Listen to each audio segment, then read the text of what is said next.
We are going to read from 2 Kings chapter 2.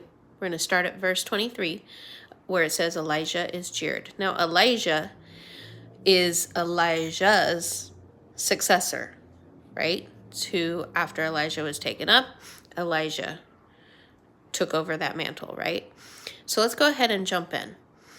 From there, Elijah went up to Bethel. As he was walking along the road, some youths came out of the town and jeered at him. "Go on up, you bald head," they said. "Go on up, you bald head."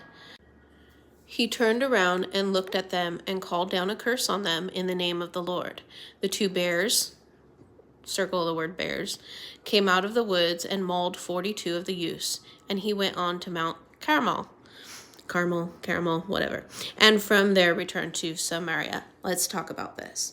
So Elijah pronounced a curse similar to the covenant curse from Leviticus chapter 26.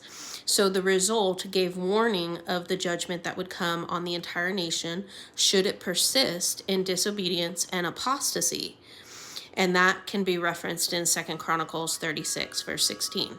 So Elijah's first acts were indicative of the ministry that would then follow. God's covenant blessings would come to those who look to him, but God's covenant curses would fall upon those who turned away from him. And you can cross-reference that in verse 19 to 22. Put a pin on this for just a minute. Pay attention to the things the Lord shows you in your story, in your life, in your tribulation, because there's always a pattern. In October of 2022, the Lord showed me very clearly him playing chess, and he showed me him moving the final checkmate, right? Okay, so fast forward to September in 2022, I saw a vision of a snake, a cross, and a nail and going through a foot. And so that was prophetic. Put a pin in that.